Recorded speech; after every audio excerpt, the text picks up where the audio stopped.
ਦਰਸ਼ਕੋ break ਤੋਂ ਬਾਅਦ ਤੁਹਾਡਾ ਸਵਾਗਤ ਹੈ ਜੀ। ਡਾਕਟਰ ਸਾਹਿਬ, ਅਗਲੇ ਇਸ਼ੂ ਬਾਰੇ ਤੁਹਾਡਾ ਕੀ ਕਹਿਣਾ? ਦੇਖੋ, ਅਸੀਂ ਪਹਿਲਾਂ ਵੀ ਇੱਕ ਵਾਰ ਮਿਆਂਮਾਰ ਜਿਹਦਾ ਪਹਿਲਾ ਨਾਮ ਬਰਮਾ ਹੈ, ਉਸ ਦੇ ਰੋਹਿੰਗਿਆ ਮੁਸਲਮਾਨ ਜਿਹੜੇ ਕਿ ਬੇਸ਼ੱਕ ਬੰਗਲਾਦੇਸ਼ੀ ਮੂਲ ਦੇ ਨੇ ਔਰ ਕਈ ਸਾਲਾਂ ਤੋਂ, ਜੇ ਮੈਂ ਗਲਤ ਨਾ ਹੋਵਾਂ ਤੇ 100 ਸਾਲ ਸ਼ਾਇਦ ਤੋਂ ਜ਼ਿਆਦਾ ਸਮੇਂ ਤੋਂ ਉਹ ਮਿਆਂਮਾਰ 'ਚ ਰਹਿੰਦੇ ਨੇ। ਉਹਨਾਂ ਦੀ ਗਿਣਤੀ ਹੈ ਔਰ ਉਹ ਹਰ ਅੰਦਾਜ਼ 'ਚ ਜਿਹੜਾ ਉੱਥੋਂ ਦੇ ਸਿਟੀਜ਼ਨਸ਼ਿਪ ਦੇ ਹੱਕਦਾਰ ਨੇ। ਉਹਨਾਂ ਨੇ ਇਵੇਂ ਹੀ ਹੈ ਜਿਵੇਂ ਆਪਣੇ ਰੁਜ਼ਗਾਰ ਦੀ ਭਾਲ 'ਚ ਕੋਈ ਥਾਂ ਤੋਂ ਦੂਜੀ ਥਾਂ ਜਾਂਦੇ, ਔਰ ਜਿਵੇਂ ਉਹਨਾਂ ਤੇ ਲਗਾਤਾਰਤਾ ਨਾਲ ਜ਼ੁਲਮ ਹੋ ਰਹੇ ਨੇ, ਉਹਨਾਂ ਦੇ ਪਿੰਡਾਂ ਦੇ ਪਿੰਡ ਸਾੜੇ ਜਾ ਰਹੇ ਨੇ। ਯੂਨਾਈਟਿਡ ਨੇਸ਼ਨਸ ਨੇ ਇੰਟਰਵੀਨ ਵੀ ਕੀਤਾ ਹੈ, ਸਿਕਿਉਰਿਟੀ ਕੌਂਸਲ 'ਚ ਵੀ ਗੱਲਬਾਤ ਹੁੰਦੀ ਰਹੀ ਹੈ। ਔਰ ਆਂਗ ਸਾਂਗ ਸੂਚੀ ਜਿਹੜੀ ਇਸ ਵੇਲੇ ਉੱਥੇ ਹੈਡ ਆਫ ਦ ਸਟੇਟ ਬਣਾਈ ਹੋਈ ਹੈ, ਭਾਵੇਂ ਕੰਟਰੋਲ ਫੌਜ ਦੇ ਕੋਲ ਹੀ ਹੈ, ਇਹ ਉਹ ਬੀਬੀ ਹੈ ਜਿਹਨੂੰ ਨੋਬਲ ਪ੍ਰਾਈਜ਼ ਵੀ ਮਿਲਿਆ ਹੋਇਆ, ਪੀਸ ਪ੍ਰਾਈਜ਼। ਲਗਭਗ ਸ਼ਾਇਦ 18-20 ਸਾਲ ਇਹ ਵੀ ਨਜ਼ਰਬੰਦੀ 'ਚ ਰਹੀ। ਦੁਨੀਆ ਭਰ ਦੇ ਵਿੱਚ ਇੱਕ ਪੂਰੀ ਮੁਹਿੰਮ ਚੱਲੀ ਸੀ ਕਿ ਜੀ ਹਿਊਮਨ ਰਾਈਟਸ ਵਾਇਲੇਟ ਹੋ ਰਹੇ ਨੇ ਔਰ ਇਹ ਆਂਗ ਸਾਂਗ ਸੂਚੀ ਨੂੰ ਜਿਹੜਾ ਰਿਲੀਜ਼ ਕੀਤਾ ਜਾਏ। ਔਰ ਜ਼ਾਹਰ ਹੈ ਵੀ ਇੰਟਰਨੈਸ਼ਨਲ ਪ੍ਰੈਸ਼ਰ ਉਹਨੂੰ ਨੋਬਲ ਪੀਸ ਪ੍ਰਾਈਜ਼ ਦੇਣਾ ਔਰ ਅਮਰੀਕਾ, UN ਔਰ ਦੂਸਰੀਆਂ ਸੰਸਥਾਵਾਂ ਵੱਲੋਂ ਮਿਆਂਮਾਰ ਦੇ ਖਿਲਾਫ ਆਰਥਿਕ ਪਾਬੰਦੀਆਂ, ਇਹਨਾਂ ਸਭ ਨੇ ਮਜਬੂਰ ਕੀਤਾ ਫੌਜ ਨੂੰ ਕਿ ਉਹਨੂੰ ਰਿਲੀਜ਼ ਕੀਤਾ ਗਿਆ।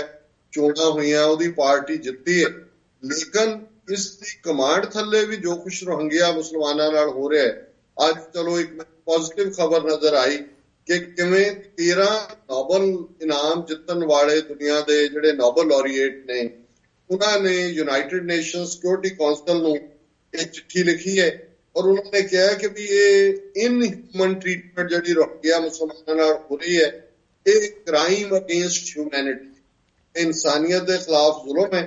ਔਰ ਉਹਨਾਂ ਨੂੰ ਜਿਹੜਾ ਇਸ ਦੇ ਵਿੱਚ UN ਸਿਕਿਉਰਿਟੀ ਕੌਂਸਲ ਜਿਹੜੀ ਹੈ ਉਹ ਇੰਟਰਵੀਨ ਕਰੇ। ਔਰ ਉਹਦੇ 'ਚ ਉਹਨਾਂ ਨੇ ਰਾਦਰ ਖਾਸ ਤੌਰ ਦੇ ਉੱਤੇ ਉਹਨਾਂ ਨੇ ਕਿਹਾ ਕਿ ਵੀ 2 ਮਹੀਨੇ ਤੋਂ ਰੋਹਿੰਗਿਆ ਦੇ ਜਿਹੜੇ ਮਾਈਨੋਰਿਟੀਜ਼ ਨੇ ਉਹਨਾਂ ਦੇ ਖਿਲਾਫ ਫੌਜ ਦੀ ਕਾਰਵਾਈ ਸੈਂਕੜਿਆਂ ਮਾਰੇ ਗਏ ਨੇ, 30,000 ਤੋਂ ਜ਼ਿਆਦਾ ਬੇਘਰ ਨੇ। ਔਰ ਜਿਨ੍ਹਾਂ ਨੇ ਇਸ ਚਿੱਠੀ ਦੇ ਉੱਤੇ ਦਸਤਖਤ ਕੀਤੇ ਨੇ ਉਹਨਾਂ 'ਚ archbishop Desmond Tutu, Muhammad Yunus, Malala Yousafzai, Jose Ramos Horta, Oscar Arias, ਇਹ 13 ਦੇ 13 ਜਿਹੜੇ ਨੇ ਨੋਬਲ ਪ੍ਰਾਈਜ਼ ਜਿੱਤਣ ਵਾਲੇ ਨੇ। ਉਹਨਾਂ ਨੇ ਕਿਹਾ ਕਿ ਇਹਨਾਂ ਗਿਆ ਮੁਸਲਮਾਨਾਂ ਦੇ ਘਰ ਸਾੜੇ ਜਾ ਰਹੇ ਨੇ, ਔਰਤਾਂ ਦੇ ਨਾਲ ਜ਼ਬਰ ਜ਼ਨਾ ਹੋ ਰਿਹਾ, ਬੱਚਿਆਂ ਨੂੰ ਵੀ ਮਾਰਿਆ ਜਾ ਰਿਹਾ ਔਰ ਉਹਨਾਂ ਤੱਕ ਈਵਨ ਜਿਹੜੀ ਹਿਊਮੈਨਿਟੇਰੀਅਨ ਏਡ ਹੈ ਉਹ ਵੀ ਨਹੀਂ ਪਹੁੰਚਣ ਦਿੱਤੀ ਜਾ ਰਹੀ। ਔਰ ਉਹਦੇ 'ਚ ਇਹਨਾਂ ਨੇ ਇਸ ਆਂਗ ਸਾਂਗ ਸੂਚੀ ਦੀ ਖੁੱਲ੍ਹ ਕੇ ਜਿਹੜੀ ਹੈ ਆਲੋਚਨਾ ਕੀਤੀ ਹੈ, ਉਸਦੀ ਨਿੰਦਿਆ ਕੀਤੀ ਹੈ। ਉਹਨਾਂ ਨੇ ਕਿ ਸੂਚੀ ਨੂੰ ਬਾਰ-ਬਾਰ ਵੀ ਅਪੀਲ ਕੀਤੀ ਗਈ ਪਰ ਇਹਦਾ ਕੋਈ ਨਤੀਜਾ ਨਹੀਂ ਨਿਕਲਿਆ। ਔਰ ਉਹਨਾਂ ਨੇ ਕਿਹਾ ਕਿ ਵੀ UN ਸਿਕਿਉਰਿਟੀ ਕੌਂਸਲ ਇਸ ਗੱਲ ਨੂੰ ਯਕੀਨੀ ਬਣਾਏ ਕਿ ਰੋਹਿੰਗਿਆ ਮੁਸਲਮਾਨਾਂ ਦੇ ਹੱਕ ਜਿਹੜੇ ਨੇ ਉਹਨਾਂ ਨੂੰ ਸੇਫਗਾਰਡ ਕੀਤਾ ਜਾਏ। ਔਰ ਇਹਦੇ 'ਚ ਉਹਨਾਂ ਨੇ ਕਿਹਾ ਕਿ ਵੀ ਇਹ ਜਿਹੜੀ ਸੂਬਾ ਹੈ, ਜਿਹੜੀ ਚਾਂਸਲਰ ਵੀ ਹੈ ਔਰ ਸਲਾਹਕਾਰ ਵੀ ਹੈ ਪਰ ਅਸਲੀ ਨੇਤਾ, ਇਹਨੇ ਬਿਲਕੁਲ ਮੂੰਹ ਦੇ ਵਿੱਚ ਘੁੰਗੜੀਆਂ ਪਾਈਆਂ ਹੋਈਆਂ। ਸੋ ਅਸੀਂ ਜਿਹੜੀ ਆਵਾਜ਼ 13 ਨੋਬਲ ਪ੍ਰਾਈਜ਼ ਵਿਨਰਸ ਨੇ UN ਸਿਕਿਉਰਿਟੀ ਕਾਉਂਸਲ ਤੱਕ ਪਹੁੰਚਾਈ ਹੈ, ਉਸ ਦੇ ਵਿੱਚ ਆਪਣੀ ਆਵਾਜ਼ ਵੀ ਸ਼ਾਮਲ ਕਰਦੇ ਹਾਂ।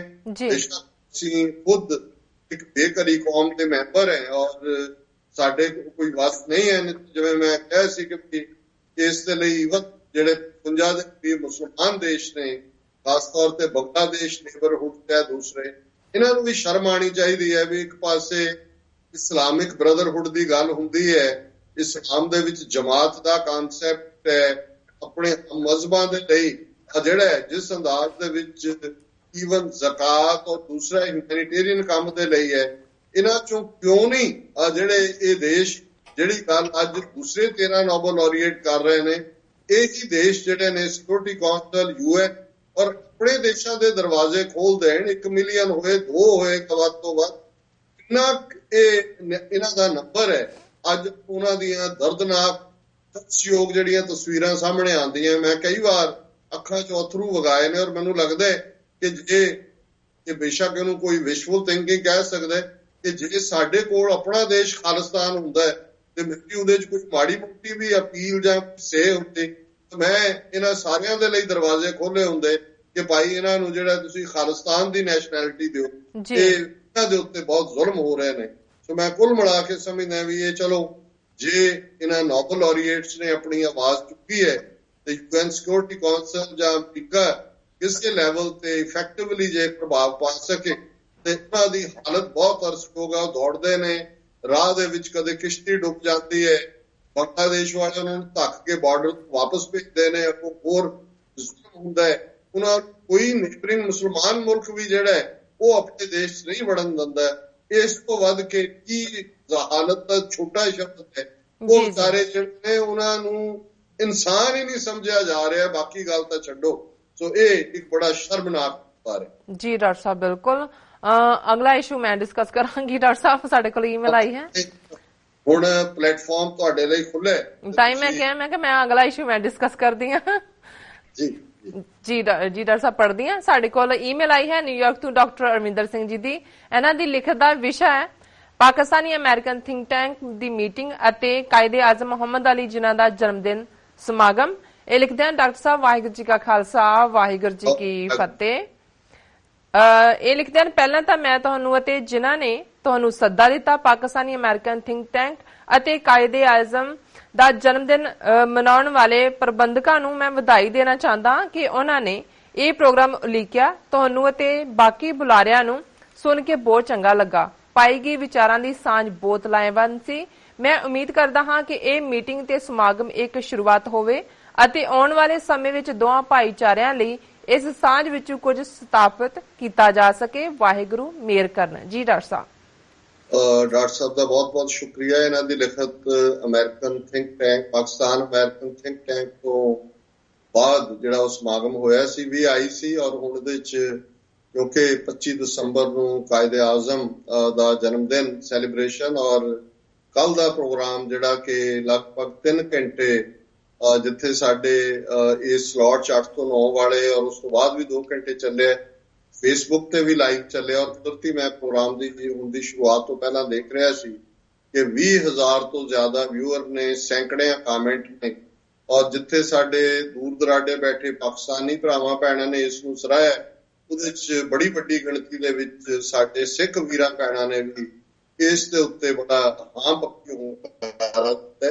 ਸੋ ਅਸੀਂ ਡਾਕਟਰ ਸਾਹਿਬ ਦਾ ਸ਼ੁਕਰੀਆ ਅਦਾ ਕਰਦੇ ਹਾਂ ਕਿਉਂਕਿ ਉਹ ਸੋਚਵਾਨ ਨੇ ਔਰ ਇਹ ਸਮਝਦੇ ਨੇ ਕਿ ਇਸ ਕਿਸਮ ਦੀ ਜਿਹੜੀ ਪਹਿਲ ਕਦਮੀ ਹੈ ਇਹਦੇ ਕਿਵੇਂ ਫੋਰਸਾਈਟਡ ਦੂਰਗਾਮੀ ਪ੍ਰਭਾਵ ਹੋਣਗੇ। ਉੱਥੇ ਅਸੀਂ ਜਿਹੜਾ ਪ੍ਰਬੰਧਕਾਂ ਦਾ ਸ਼ੁਕਰੀਆ ਅਦਾ ਕਰਨਾ ਚਾਹੁੰਦੇ ਜਿਨ੍ਹਾਂ ਨੇ ਕਿ ਸਾਨੂੰ ਮੌਕਾ ਦਿੱਤਾ ਹੈ ਕਿ ਅਸੀਂ ਇਹ ਦੋ ਕੌਮਾਂ ਦੀ ਸਾਂਝ ਜਿਹੜੀ ਆਲਰੇਡੀ ਅਧਿਆਤਮ ਰੂਹਾਨੀ ਦੁਨੀਆ ਦੇ ਵਿੱਚ ਗੁਰੂ ਨਾਨਕ ਸਾਹਿਬ ਨੇ ਪਾਈ ਹੋਈ ਹੈ। ਗੁਰੂ ਅਰਜਨ ਸਾਹਿਬ ਨੇ ਸਾਈਂ ਮੀਆਂ ਮੀਰ ਤੋਂ ਹਰਮੰਦਰ ਸਾਹਿਬ ਦਾ ਫਾਊਂਡੇਸ਼ਨ ਸਟੋਨ ਜਿਹੜਾ ਸੰਗੇ ਬੁਨਿਆਦ ਜਿਹਨੂੰ ਕਹਿੰਦੇ ਨੇ ਉਹ ਰਖਵਾਇਆ ਸਾਂਝ ਹੈ। ਔਰ ਹੁਣ ਪੋਲੀਟੀਕਲੀ ਵੀ ਜਿਹੜਾ 1947 ਤੱਕ ਦਾ ਦੌਰ ਜਿਵੇਂ ਕਾਂਗਰਸ ਨੇ ਚਲਾਕੀ ਦੇ ਨਾਲ ਦੋਨਾਂ ਕੌਮਾਂ ਨੂੰ ਭਿੜਕਾਇਆ, ਜੂਨ 84 ਨੇ ਸਾਡੀਆਂ ਅੱਖਾਂ ਖੋਲ ਦਿੱਤੀਆਂ। ਔਰ ਅੱਜ ਪਾਕਿਸਤਾਨ ਦੇ ਵਿੱਚ ਔਰ ਖਾਸ ਤੌਰ ਤੇ ਐਟਲੀਸਟ ਪਾਕਿਸਤਾਨੀ ਆਵਾਮ ਦੇ ਵਿੱਚ ਬੜੇ ਖੁੱਲੇ ਦਿਲ ਦੇ ਨਾਲ ਜਿਹੜਾ ਸਿੱਖਾਂ ਨੂੰ ਜਿੱਥੇ ਵੈਲਕਮ ਕੀਤਾ ਜਾਂਦਾ ਹੈ ਉੱਥੇ ਉਹ ਖਾਲਿਸਤਾਨ ਦੀ ਹਮਾਇਤ ਲਈ ਵੀ ਬੜੀ ਦ੍ਰਿੜਤਾ ਦੇ ਨਾਲ ਪੇਸ਼ਕਦਮੀ ਕਰ ਰਹੇ ਨੇ। ਸੋ ਅਸੀਂ ਸਭ ਦਾ ਸ਼ੁਕਰੀਆ ਅਦਾ। ਜੀ ਡਾਕਟਰ ਸਾਹਿਬ, ਸਾਡੇ ਕੋਲ ਅਗਲਾ ਫੇਸਬੁੱਕ ਮੈਸੇਜ ਹੈ ਗੁਰਜੀਤ ਸਿੰਘ ਜੀ ਦਾ। ਇਹ ਲਿਖਦੇ ਹਨ ਹੰਕਾਰ ਨਾ ਕਰੇ ਹਿੰਦੁਸਤਾਨ, ਇਤਿਹਾਸ ਗਵਾਹ ਹੈ ਸਿੱਖਾਂ ਨੇ ਮੁਗਲ ਰਾਜ ਦੀਆਂ ਜੜ੍ਹਾਂ ਭਾਰਤ ਵਿੱਚੋਂ ਪੱਟ ਕੇ ਖਾਲਸਾ ਰਾਜ ਸਥਾਪਿਤ ਕੀਤਾ ਅਤੇ ਮੁਗਲ ਰਾਜ ਦਾ ਤਖਤ ਲਾਲ ਕਿਲੇ ਤੋਂ ਪੱਟ ਕੇ ਆਪਣੇ ਗੁਰੂ ਘਰ ਸ਼੍ਰੀ ਅੰਮ੍ਰਿਤਸਰ ਗੁਰੂ ਚਰਨਾਂ ਵਿੱਚ ਸਥਾਪਿਤ ਕੀਤਾ। ਗੁਰੂ ਕਾ ਖਾਲਸਾ ਇੱਕ ਵਾਰ ਫਿਰ ਇਤਿਹਾਸ ਦੁਹਰਾਏਗਾ ਅਤੇ ਹਿੰਦੁਸਤਾਨ ਦਾ ਰਾਜ ਹਿੰਦੂਆਂ ਕੋਲੋਂ ਖੋਹ ਕੇ ਸ਼੍ਰੀ ਗੁਰੂ ਗ੍ਰੰਥ ਸਾਹਿਬ ਜੀ ਦੇ ਚਰਨਾਂ ਵਿੱਚ ਸਮਰਪਿਤ ਕਰੇਗਾ। ਜੀ ਡਾਕਟਰ ਸਾਹਿਬ। ਵੀਰ ਗੁਰਜੀਤ ਸਿੰਘ ਜੀ ਦਾ ਬਹੁਤ ਬਹੁਤ ਸ਼ੁਕਰੀਆ। ਇਹਨਾਂ ਨੇ ਉਸ ਇਤਿਹਾਸਕ ਘਟਨਾ ਦਾ ਹਵਾਲਾ ਦਿੱਤਾ ਹੈ। ਹਾਲਾਂ ਅਸੀਂ ਸਾਰੇ ਜਾਣਦੇ ਹਾਂ ਕਿ ਕਿਵੇਂ ਇੱਕ ਸਦੀ ਸਿੱਖਾਂ ਨੇ ਮੁਗਲਿਆ ਜ਼ਾਲਮ ਰਾਜ ਦੇ ਖਿਲਾਫ ਸੰਘਰਸ਼ ਕੀਤਾ, ਘੱਲੂਘਾਰਿਆਂ ਤੋਂ ਗੁਜ਼ਰੇ, ਪਰ ਅਲਟੀਮੇਟਲੀ ਖਾਲਸੇ ਨੇ ਉਸ ਧਰਤੀ ਨੂੰ ਆਜ਼ਾਦ ਕਰਵਾਇਆ ਜਿਹੜੀ ਜ਼ੁਲਮ ਦੀ ਧਰਤੀ ਬਣ ਗਈ ਸੀ, ਔਰ ਉਸ ਨੂੰ ਹਿੰਦੂਆਂ, ਸਿੱਖਾਂ, ਮੁਸਲਮਾਨਾਂ ਸਭ ਦਾ ਸਾਂਝਾ ਰਾਜ ਸਰਕਾਰੇ ਖਾਲਸਾ ਦੇ ਥੱਲੇ ਸਥਾਪਿਤ ਕੀਤਾ।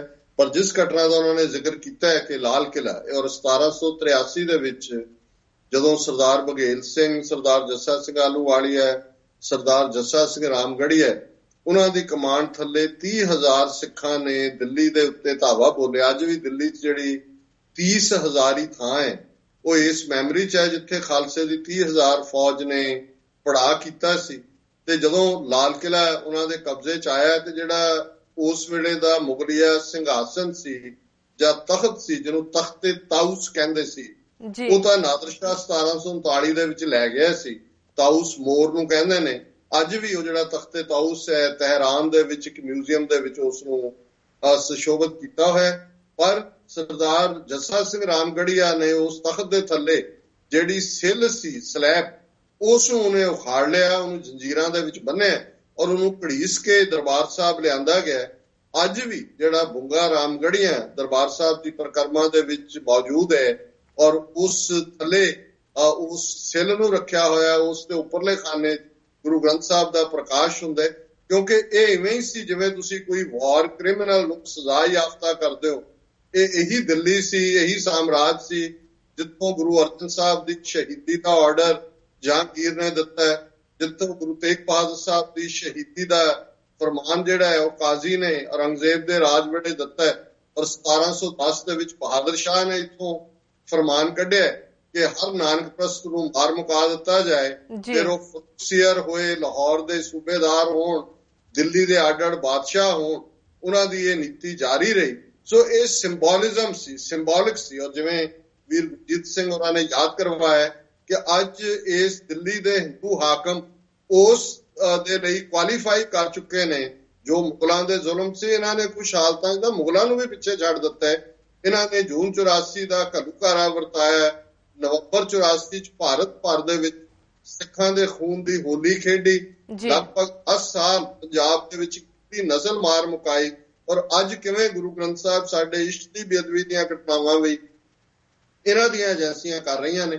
ਔਰ ਇਹਨਾਂ ਨੇ ਬਿਲਕੁਲ ਠੀਕ ਤਰਜ ਤੇ ਕਿਹਾ ਕਿ ਵੀ ਅਸੀਂ ਇਸ ਹਿੰਦੂ ਰਾਜ ਦੀ ਦਿੱਲੀ ਤਖਤ ਦੀ ਜੜ ਪੁੱਟ ਕੇ ਅਲਟੀਮੇਟਲੀ ਗੁਰੂ ਗ੍ਰੰਥ ਸਾਹਿਬ ਦੇ ਚਰਨਾਂ ਦੇ ਵਿੱਚ ਸਮਰਪਿਤ ਕਰਾਂਗੇ। ਔਰ ਇਹਨਾਂ ਦਾ ਬਹੁਤ ਬਹੁਤ ਸ਼ੁਕਰੀਆ। ਇਹਨਾਂ ਨੇ ਬੜੀ ਸਟਰੋਂਗ ਜਿਹੜੀ ਹੈ ਉਹ ਅੰਦਾਜ਼ ਦੇ ਵਿੱਚ ਤੇ ਛੋਟੇ ਸ਼ਬਦਾਂ 'ਚ ਖਾਲਸੇ ਦੇ ਰਿਜ਼ੋਲਵ, ਖਾਲਸੇ ਦੇ ਜਾਓ ਜਲਾਲ ਔਰ ਖਾਲਸੇ ਦਾ ਕਹਿਰ ਜਿਹੜਾ ਇਹਨਾਂ ਤੇ ਟੁੱਟਣਾ ਉਸ ਵੱਲ ਇਸ਼ਾਰਾ ਕੀਤਾ। ਜੀ ਡਾਕਟਰ ਸਾਹਿਬ, ਬਿਲਕੁਲ। ਸਾਡੇ ਕੋਲ ਅਗਲਾ ਫੇਸਬੁੱਕ ਮੈਸੇਜ ਆਇਆ ਹੈ ਇੰਦਰਦੀਪ ਸਿੰਘ ਜੀ ਦਾ। ਇਹ ਲਿਖਦੇ ਹਨ, ਡਾਕਟਰ ਸਾਹਿਬ ਵਾਹਿਗੁਰੂ ਜੀ ਕਾ ਖਾਲਸਾ ਵਾਹਿਗੁਰੂ ਜੀ ਕੀ ਫਤਿਹ। ਸ਼ਹੀਦ ਭਾਈ ਬੇਅੰਤ ਸਿੰਘ ਅਤੇ ਭਾਈ ਸਤਵੰਤ ਸਿੰਘ ਵੱਲੋਂ ਇੰਦਰਾ ਗਾਂਧੀ ਨੂੰ ਸੌਦਾ ਲਾਉਣ ਵਿੱਚ KGB ਦੀ ਸ਼ਮੂਲੀਅਤ ਬਾਰੇ ਸੰਗਤ ਸਿੰਘ ਹਿਸਟੋਰੀਅਨ ਨੇ ਲਿਖਿਆ ਹੈ, ਉਸ ਬਾਰੇ ਤੁਸੀਂ ਕਿਰਪਾ ਕਰਕੇ ਆਪਣੇ ਵਿਚਾਰ ਦਿਓ। ਧੰਨਵਾਦ ਜੀ ਡਾਕਟਰ ਸਾਹਿਬ। ਦੇਖੋ, ਇਹਦੇ 'ਚ ਕੋਈ ਸ਼ੱਕ ਨਹੀਂ ਹੈ ਕਿ ਜੂਨ 84 ਦੇ ਘੱਲੂਘਾਰੇ 'ਚ KGB, ਇੰਗਲੈਂਡ ਦੀਆਂ ਇੰਟੈਲੀਜੈਂਸ ਏਜੰਸੀਆਂ ਔਰ ਅਜੇ ਹੋਰ ਕੌਣ ਸ਼ਾਮਲ ਹੈ, ਇਹਨਾਂ ਦੋ ਦੇ ਤਾਂ ਸਬੂਤ ਸਾਹਮਣੇ ਨੇ। ਰਾਹ ਤਾਂ ਹੈ ਹੀ ਸੀ, ਇਹਦੇ ਸਬੂਤ ਨੇ।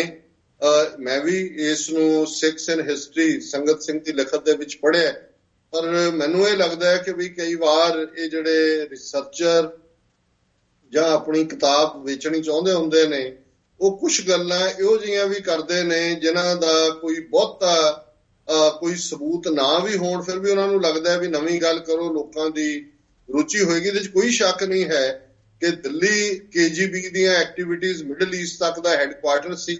ਇਸ ਬਾਰੇ ਈਵਨ ਬਾਰਬਰਾ ਕ੍ਰਾਸਟ ਨੇ ਆਪਣੀ ਕਿਤਾਬ ਇੰਡੀਆ ਇਨ 21st ਸੈਂਚੁਰੀ 'ਚ ਲਿਖਿਆ ਕਿ KGB ਦੇ ਆਪਰੇਸ਼ਨ ਸਾਰੇ ਦਿੱਲੀ ਤੋਂ ਰਨ ਹੁੰਦੇ ਸਨ।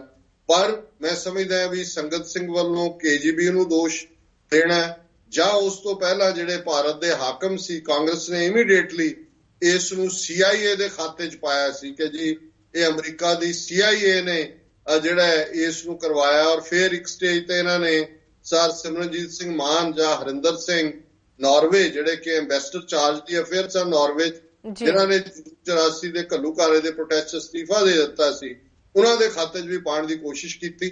ਪਰ ਮੈਂ ਇਹ ਸਮਝਦਾ ਵੀ ਸ਼ਹੀਦ ਬੇਅੰਤ ਸਿੰਘ, ਸਤਵੰਤ ਸਿੰਘ, ਭਾਈ ਕੇਰ ਸਿੰਘ ਨੇ ਉਹ ਖਾਲਸਾਈ ਕਦਰਾਂ ਕੀਮਤਾਂ, ਉਹ ਕਾਇਲ ਅਕਾਲ ਤਖਤ ਖੰਡਰਾਤ ਬਣਾਇਆ, ਅਕਾਲ ਤਖਤ ਕਾਇਲ ਮੇਰੀ, ਔਰ ਉਹ ਹਜ਼ਾਰਾਂ ਬੇਗੁਨਾਹ ਜਿਹੜੇ ਦਰਬਾਰ ਸਾਹਿਬ ਔਰ 37 ਇਤਿਹਾਸਕ ਗੁਰਦੁਆਰਿਆਂ ਦੇ ਵਿੱਚ ਟੈਂਕਾਂ ਤੋਂ ਹਮਲੇ ਦਾ ਸ਼ਿਕਾਰ ਹੋਏ, ਉਸ ਦੇ ਰੂਬਰੂ ਆਪਣੀ ਖਾਲਸਾਈ ਸਪਿਰਿਟ ਦਾ ਪ੍ਰਗਟਾਵਾ ਕਰਦੇ ਇੰਦਰਾ ਗਾਂਧੀ ਨੂੰ ਸਜ਼ਾ ਯਾਫਤਾ ਕੀਤਾ। ਇਹ ਐਕਟ ਬਿਲਕੁਲ ਭਾਈ ਸੁੱਖਾ ਸਿੰਘ ਮਤਾਬ ਸਿੰਘ ਦੇ ਪਰਚਨਾਂ ਤੇ ਚਲਦੇ ਆ ਭਾਈ ਬੇਅੰਤ ਸਿੰਘ ਸਤਵੰਤ ਸਿੰਘ ਦਾ ਗੁਰੂ ਨੂੰ ਹਾਜ਼ਰ ਨਾਜ਼ਰ ਜਾਣ ਕੇ ਉਸ ਖਾਲਸਾਈ ਸਪਿਰਿਟ ਦਾ ਹੀ ਜਾਓ ਜਲਾਲ ਹੈ, ਇਹਨੂੰ KGB ਜਾਂ CIA ਜਾਂ ਕਿਸੇ ਹੋਰ ਨਾਲ ਜੋੜਨਾ ਮੈਂ ਇਹ ਸਮਝਦਾ ਵੀ ਇਹ ਸਾਡੇ ਸ਼ਹੀਦਾਂ ਦਾ ਅਪਮਾਨ ਹੈ ਔਰ ਸਾਨੂੰ ਇਸ ਗੱਲ ਨੂੰ ਜਿਹੜਾ ਬਿਲਕੁਲ ਮੁੱਢੋਂ ਛੱਡੋ ਨਕਾਰਨਾ ਚਾਹੀਦਾ। ਜੀ ਡਾਕਟਰ ਸਾਹਿਬ ਬਿਲਕੁਲ। ਹੁਣ ਤੁਸੀਂ ਸਾਡੇ ਦਰਸ਼ਕਾਂ ਨੂੰ ਦੱਸ ਦਿਓ ਅੱਜ ਦਾ ਵਿਚਾਰ। ਅੱਜ ਦੇ ਵਿਚਾਰ ਲਈ ਅਸੀਂ ਪੰਜਵੇਂ ਪਾਤਸ਼ਾਹ ਦਾ ਦੇਵ ਗੰਧਾਰੀ ਮਹੱਲਾ ਪੰਜਵਾਂ ਦਾ ਸ਼ਬਦ ਚੁਣਿਆ ਜੀ। ਔਰ ਮਨ ਸਗਲ ਸਿਆਣਪ ਰਹੀ ਕਰਨ ਕਰਾਵਣ ਹਾਰ ਸੁਆਮੀ ਨਾਨਕ ਓਟ ਗਹੀ ਰਹਾਓ ਆਪ ਮੇਟ ਪੈ ਸ਼ਰਣਾਈ ਇਹ ਮਤ ਸਾਧੂ ਕਹੀ ਪ੍ਰਭ ਕੀ ਆਗਿਆ ਮਾਨ ਸੁਖ ਪਾਇਆ ਪਰਮ ਅਧੇਰਾ ਲਹੀ ਜਾਨ ਪ੍ਰਬੀਨ ਸੁਆਮੀ ਪ੍ਰਭ ਮੇਰੇ ਸ਼ਰਨ ਤੁਮਾਰੀ ਇਹੀ ਖਿਨ ਮੈਂ ਥਾਪ ਉਥਾਪਣ ਹਾਰੇ ਕੁਦਰਤ ਕੀਮ ਨਾ ਪਹੀ। ਜੀ ਤੋ ਇਸ ਸ਼ਬਦ ਦੇ ਵਿੱਚ ਗੁਰੂ ਅਰਜਨ ਸਾਹਿਬ ਨੇ ਇਹ ਫਿਰ ਯਾਦ ਕਰਵਾਇਆ ਕਿ ਸਾਡੇ ਜੀਵਨ ਦਾ ਮਾਲਕ ਕਰਨ ਕਰਾਵਣ ਹਾਰ ਕਾਜ਼ ਆਫ ਕਾਜ਼ਸ ਉਹ ਨਿਰੰਕਾਰ ਆਪ ਹੈ ਔਰ ਆਪਣੇ ਮਨ ਨੂੰ ਇਹ ਸਮਝਾਉਂਦੇ ਆ ਕਿਹਾ ਕਿ ਹੇ ਮੇਰੇ ਚਲਾਕ ਮਨ, ਆਪਣੇ ਆਪ ਨੂੰ ਬਹੁਤ ਸਿਆਣੇ ਸਮਝਣ ਵਾਲੇ ਮਨ, ਇਹ ਸਾਰੀਆਂ ਸਿਆਣਪਾਂ ਨੂੰ ਛੱਡ ਦੇ, ਇਹਨਾਂ ਤੋਂ ਖਹਿੜਾ ਛੁਡਾ, ਮਨ ਸਗਲ ਸਿਆਣਪ ਰਹੀ, ਇਹ ਸਾਰੇ ਤੋਂ ਛੁਟਕਾਰਾ ਪਾ ਕਰਨ ਕਰਾਵਣ ਹਾਰ ਸੁਆਮੀ ਨਾਨਕ ਓਟ ਗਈ। ਅਲਟੀਮੇਟਲੀ ਨਿਰੰਕਾਰ ਰੱਬ ਵਾਹਿਗੁਰੂ ਅੱਲਾ ਖੁਦਾ ਇਹੀ ਕਰਨ ਕਰਾਵਣ ਹਾਰ ਹੈ ਤੇ ਉਸ ਦੇ ਸਹਾਰੇ ਨੂੰ ਤੱਕ ਉਸ ਦੀ ਰੈਫਿਊਜ ਚਾ ਉਸ ਦੀ ਸ਼ਰਨ ਚਾ ਤੇ ਫਿਰ ਯਾਦ ਕਰਵਾਇਆ ਕਿ ਜੇ ਆਪ ਮੇਟ ਪਏ ਸਰਣਾਈ ਕਿ ਜੇ ਆਪਣਾ ਆਪਾ ਮਾਰ ਕੇ ਆਪਣੇ ਵਿਚਲੀ ਹਉ ਨੂੰ ਮਾਰ ਕੇ ਆਪਣੇ ਵਿਚਲੇ ਅਹਮ ਨੂੰ ਮਾਰ ਕੇ ਈਗੋ ਨੂੰ ਮਾਰ ਕੇ ਰੱਬ ਦੀ ਸ਼ਰਨ ਚ ਪੈ ਜਾਈਏ, ਰੱਬ ਦੀ ਸ਼ੈਲਟਰ ਚਲੇ ਜਾਈਏ। ਔਰ ਇਹ ਗੱਲ ਸਾਨੂੰ ਸਾਰੇ ਭਲੇ ਲੋਕ ਸਮਝਾਉਂਦੇ ਨੇ ਮਤ ਸਾਧੂ ਕਹੀ ਪ੍ਰਭ ਕੀ ਆਗਿਆ ਮਾਨ ਸੁਖ ਪਾਇਆ। ਤੇ ਫਿਰ ਜਦੋਂ ਅਸੀਂ ਆਪਣਾ ਆਪ ਰੱਬ ਦੇ ਹਵਾਲੇ ਕਰ ਦਿਆਂਗੇ ਫਿਰ ਅਸੀਂ ਰੱਬ ਦੇ ਹੁਕਮ ਦੇ ਵਿੱਚ ਜੋੜਨਾ ਸਿੱਖਾਂਗੇ, ਉਸ ਦੀ ਆਗਿਆ ਦੇ ਵਿੱਚ ਸਾਡਾ ਜੀਵਨ ਬੀਤੇਗਾ ਤੇ ਉਸ ਦਾ ਨਤੀਜਾ ਹੋਏਗਾ ਸੁਖ ਪਾਇਆ ਤੇ ਸਾਡੇ ਅੰਦਰ ਇੱਕ ਸ਼ਾਂਤੀ, ਇੱਕ ਚੈਨ, ਇੱਕ ਟ੍ਰੈਂਕੁਇਲਿਟੀ, ਇੱਕ ਪੀਸ, ਇੱਕ ਬਲਿਸ ਆਏਗੀ, ਪਰਮ ਅੰਧੇਰਾ ਨਹੀਂ। ਤੇ ਜਿਹੜਾ ਹਨੇਰਾ ਡਾਊਟ ਦਾ, ਸਸਪੀਸ਼ਨ ਦਾ, ਡਾਈਕੋਟਮੀ ਦਾ ਉਹ ਖਤਮ ਹੋ ਜਾਏਗਾ। ਜਾਨ ਪ੍ਰਬੀਨ ਸੁਆਮੀ ਪ੍ਰਭ ਮੇਰੇ ਕਿ ਹੇ ਮੇਰੇ ਮਨ ਇਸ ਗੱਲ ਨੂੰ ਸਮਝ ਕਿ ਵਾਹਿਗੁਰੂ ਜਿਹੜਾ ਉਹ ਸਭ ਤੋਂ ਸਿਆਣਿਆਂ ਦਾ ਸਿਆਣਾ, ਉਸ ਦੇ ਸਾਹਮਣੇ, ਉਸ ਦੀ ਸਿਆਣਪ ਦੇ ਸਾਹਮਣੇ ਆਪਣੀ ਸਿਆਣਪ ਨੂੰ ਮਾਰ ਦੇ। ਜਾਨ ਪ੍ਰਬੀਨ ਸੁਆਮੀ ਪ੍ਰਭ ਮੇਰੇ। ਔਰ ਉਹ ਜਿਹੜਾ ਵਾਹਿਗੁਰੂ ਉਸ ਦੇ ਬਣ ਕੇ ਕਿ ਹੇ ਵਾਹਿਗੁਰੂ ਸਿਆਣਪ ਦੇ ਭੰਡਾਰ ਸਤਿਗੁਰੂ ਮੈਂ ਤੁਹਾਡੀ ਸ਼ਰਨ ਦੇ ਵਿੱਚ ਆਇਆ, ਮੈਂ ਤੁਹਾਡੀ ਸ਼ਰਨ ਦੇ ਵਿੱਚ ਆਇਆ, ਤੁਸੀਂ ਖਿਨ ਮੈਂ ਥਾਪੜ ਹਾਰੇ। ਕਿ ਉਹ ਨਿਰੰਕਾਰ ਛਿਨਾ ਪਲਾਂ ਦੇ ਵਿੱਚ ਕ੍ਰੀਏਸ਼ਨ ਕਰਦਾ ਹੈ, ਥਾਪ ਥਾਪਣਾ ਹੁੰਦਾ ਹੈ, ਐਸਟੈਬਲਿਸ਼ ਔਰ ਡਿਸਐਸਟੈਬਲਿਸ਼ ਕਰਨਾ ਬਣਾਉਂਦਾ ਹੈ, ਉਸ ਨੂੰ ਡਿਸਟਰੋਏ ਕਰ ਸਕਦਾ ਹੈ। ਕੁਦਰਤ ਕੀਮ ਨਾ ਪਹੀ, ਇਹ ਜਿਹੜੀ ਨਿਰੰਕਾਰ ਦੀ ਕ੍ਰੀਏਟਿਵ ਪਾਵਰ ਹੈ ਉਸ ਨੂੰ ਅਸੀਂ ਕਦੇ ਉਹਦਾ ਅੰਦਾਜ਼ਾ ਵੀ ਨਹੀਂ ਲਾ ਸਕਦੇ, ਉਸ ਦੀ ਕੀਮਤ ਨਹੀਂ ਪਾ ਸਕਦੇ। ਸੋ ਜ਼ਾਹਰ ਹੈ ਕਿ ਜਿਹੜਾ ਇਸ ਸ਼ਬਦ ਦਾ ਭਾਵ ਹੈ ਉਹ ਇਹੀ ਹੈ ਕਿ ਸਾਰੀਆਂ ਸਿਆਣਪਾਂ ਛੱਡ ਕੇ ਨਿਰੰਕਾਰ ਦੀ ਓਟ ਚਾਹੀਏ, ਸ਼ਰਨ ਚਾਹੀਏ, ਹੁਕਮ ਦੇ ਵਿੱਚ ਜੀਵੀਏ। ਹੁਕਮ ਰਜ਼ਾਈ ਚੱਲਣਾ ਨਾਨਕ ਲਿਖਿਆ ਨਾਲ, ਹੁਕਮ ਔਰ ਰਜ਼ਾ ਦੇ ਵਿੱਚ ਚੱਲਾਂਗੇ ਤੇ ਜੀਵਨ ਦੇ ਅੰਦਰ ਸੁੱਖ, ਆਨੰਦ, ਖੇੜਾ, ਇਕੁਇਲਿਬ੍ਰੀਅਮ, ਟ੍ਰੈਂਕੁਇਲਿਟੀ, ਪੀਸ, ਬਲਿਸ, ਜੋਏ, ਜੋ ਵੀ ਸ਼ਬਦ ਅਸੀਂ ਇਸਤੇਮਾਲ ਕਰਦੇ ਹਾਂ ਅੱਡ-ਅੱਡ ਜ਼ਮਾਨਾਂ ਦੇ ਵਿੱਚ, ਆਨੰਦ, ਖੇੜਾ ਔਰ ਖੁਸ਼ੀ ਇਹ ਸਾਡੇ ਜੀਵਨ ਦੇ ਵਿੱਚ ਆਏ। ਜੀ ਡਾਕਟਰ ਸਾਹਿਬ ਤੁਹਾਡਾ ਬਹੁਤ ਬਹੁਤ ਸ਼ੁਕਰੀਆ, ਤੁਸੀਂ ਅੱਜ ਦੇ ਮਸਲੇ ਤੇ ਅੱਜ ਦਾ ਵਿਚਾਰ ਸਾਡੇ ਦਰਸ਼ਕਾਂ ਨਾਲ ਸਾਂਝਾ ਕੀਤਾ। ਅਸੀਂ ਤੁਹਾਡੇ ਨਾਲ ਕੱਲ ਫੇਰ ਮੁਲਾਕਾਤ ਪਾਵਾਂਗੇ ਸਕਾਈਪ ਰਾਹੀਂ। ਤੇ ਵਾਹਿਗੁਰੂ ਜੀ ਕਾ ਖਾਲਸਾ, ਵਾਹਿਗੁਰੂ ਜੀ ਕੀ ਫਤਿਹ। ਵਾਹਿਗੁਰੂ ਜੀ ਕਾ ਖਾਲਸਾ, ਵਾਹਿਗੁਰੂ ਜੀ ਕੀ ਫਤਿਹ। ਜੀ ਦਰਸ਼ਕੋ ਤੁਹਾਡਾ ਬਹੁਤ ਬਹੁਤ ਧੰਨਵਾਦ, ਤੁਸੀਂ ਇਹ ਪ੍ਰੋਗਰਾਮ ਦੇਖਿਆ। ਤੇ ਤੁਹਾਡੀ ਜਾਣਕਾਰੀ ਲਈ ਤੁਹਾਨੂੰ ਦੱਸ ਦਈਏ ਕਿ ਤੁਸੀਂ TV 84 ਨੂੰ ਦੇਖ ਸਕਦੇ ਹੋ spectrum Roku, Jadoo Box, RCN, Bell 5 Canada, Facebook, online streaming, TV84 ਦੀ ਐਪ ਰਾਹੀਂ ਤੇ ਗਲੋਬਲ CPN ਦੀ ਐਪ ਰਾਹੀਂ ਤੁਸੀਂ TV84 ਨੂੰ ਦੇਖ ਸਕਦੇ ਹੋ। ਤੇ ਦਰਸ਼ਕੋ ਹੁਣ ਤੁਸੀਂ ਸਾਨੂੰ ਦਿਓ ਇਜਾਜ਼ਤ, ਅਸੀਂ ਕੱਲ ਫਿਰ ਇਸੇ ਟਾਈਮ ਸਕਾਈਪ ਰਾਹੀਂ ਤੁਹਾਨੂੰ ਡਾਕਟਰ ਸਾਹਿਬ ਨਾਲ ਰੂਬਰੂ ਕਰਾਵਾਂਗੇ ਤੇ ਤੁਸੀਂ ਸਾਨੂੰ ਆਪਣੇ ਰਾਏ ਤੇ ਸੁਝਾਅ ਸਾਨੂੰ ਭੇਜਣਾ ਨਾ ਭੁੱਲਣਾ ਸਾਡੇ ਇਸ ਪਤੇ ਤੇ sos@tv84.tv ਤੇ ਅਸੀਂ ਆਪਣਾ ਪ੍ਰੋਗਰਾਮ ਲੈ ਕੇ ਫਿਰ ਦੁਬਾਰਾ ਹਾਜ਼ਰ ਹੋਵਾਂਗੇ। ਤਦ ਤੱਕ ਲਈ ਮੈਨੂੰ ਤੇ ਪਰਾਸ਼ਾਨ ਆ ਗਿਆ ਦੋ ਦੇਖਦੇ ਰਹੋ TV84। ਬੁਲਾ ਦਿਓ ਫਤਿਹ। ਵਾਹਿਗੁਰੂ ਜੀ ਕਾ ਖਾਲਸਾ, ਵਾਹਿਗੁਰੂ ਜੀ ਕੀ ਫਤਿਹ।